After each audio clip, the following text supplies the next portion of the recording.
అదే RTV app వార్తల్ని క్షణాల్లో చదివే అవకాశం ఉంటుంది. ఒక న్యూస్ పేపర్, ఒక టెలివిజన్ ఛానల్ మీ చేతుల్లో ఎప్పుడూ ఉంటాయి. గాన గంధర్వుడు స్వర్గీయ ఘంటసాల పేరు మీద ఏదైతే ఈ నెల 17-18 తేదీలో అంబేద్కర్ భవన్లో ఏదైతే పాడుతా తీయగా లేదా స్వరాభిషేకం లాంటి ప్రోగ్రాం ఒకటి గ్లోబల్ ప్రాజెక్టు వాళ్ళు చేస్తూ ఉన్నారు. దీనికి సంబంధించి 17-18 తేదీల్లో వరంగల్ అంబేద్కర్ భవన్లో పాడుతా తీయగా స్వరాభిషేకంలో పార్టిసిపేషన్ చేయని వాళ్ళకి ఇది ఒక సదావకాశంగా వినియోగించుకోవచ్చు. దీనికి సంబంధించి గ్లోబల్ ప్రాజెక్ట్ సంస్థ ఏదైతే డైరెక్టర్, ఫౌండర్ అండ్ శరత్చంద్ర గారు ఉన్నారు, వారిని అడిగి తెలుస్తుంది అసలు ఏంటి ఏదైతే ఘంటసాలకు సంబంధించి స్వరయుగం, ఒక స్వర్ణ యుగం అనే పేరుతో అయితే ఒక కార్యక్రమం ఏర్పాటు చేయబోతున్నారు. దీనికి సంబంధించి మనతో మాట్లాడడానికి శరత్చంద్ర ఉన్నారు, వారిని అడుగుదాం. చెప్పండి అసలు ఏ విధంగా ఈ కార్యక్రమం ఉండబోతుంది 17-18 తేదీలో? 1944 to 1974 30 years ఘంటసాల గారి స్వర్ణయుగం, అదే స్వరయుగం. దానిపై చాలా పరిశోధన చేసి ఎంతోమంది కళాకారులందరికీ శిక్షణ ఇవ్వడం అనేది ప్రత్యేకత.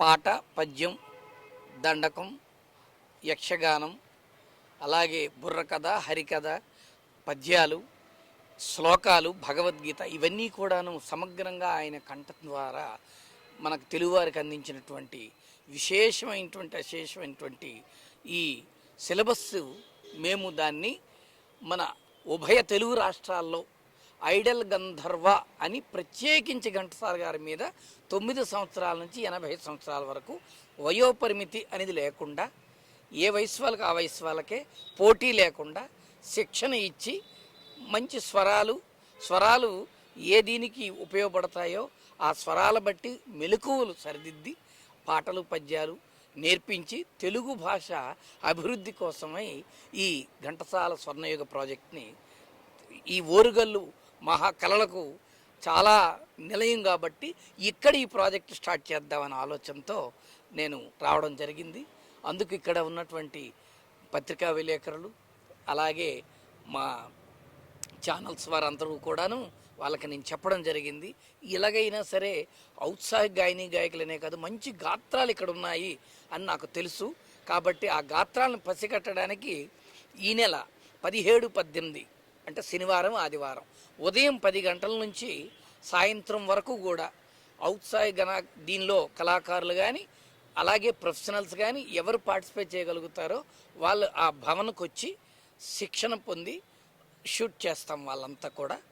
అంటే మీరు ఈ 2 రోజులు వాళ్ళకు అంటే ఇంతకుముందు గతంలో పాడిన వాళ్ళు కావచ్చు, యక్షగానం చేసిన వాళ్ళు కావచ్చు, పద్యాలు పాడిన వాళ్ళు కావచ్చు, ఘంటసాలకు సంబంధించినటువంటి ఎలాంటి అంటే ఘంటసాల పాడినటువంటి వాళ్ళ దాంట్లో ఏదైనా ఒకటి తీసుకుంటే మీరు ఈ 2 రోజులు కేవలం శిక్షణ మాత్రమే ఇస్తారా? శిక్షణ వాళ్ళు కరెక్ట్గా పాడే వరకు శిక్షణ ఇవ్వడం, ఇమీడియట్గా వేదిక మీద పాడించి వాళ్ళని ఎపిసోడ్స్కి ఎంపిక చేస్తాం. ఎపిసోడ్స్ అంటే ఇప్పుడు ఈ టీవీలో వస్తుంది స్వరాభిషేకం తర్వాత అలాంటి ప్రోగ్రామ్స్ అదే స్థాయిలో అయితే ఏంటి అంటే నో కాంపిటీషన్. పాట బాగా పాడే వరకు శిక్షణ ఇవ్వడం, ఆ తర్వాత పాడించడం. అదేవిధంగా పెద్ద ప్రధానమైన వేదికల మీద వాళ్ళకి అవకాశం ఇవ్వడం.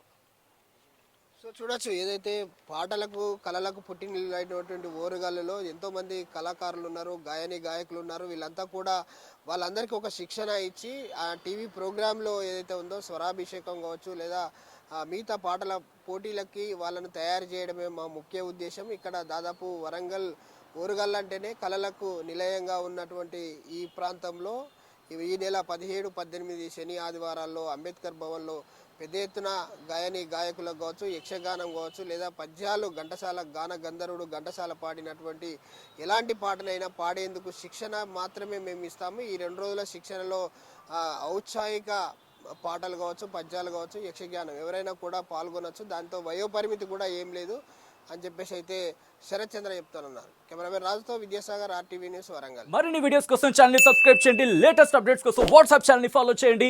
అండ్ లింక్ డిస్క్రిప్షన్ లో ఉంది.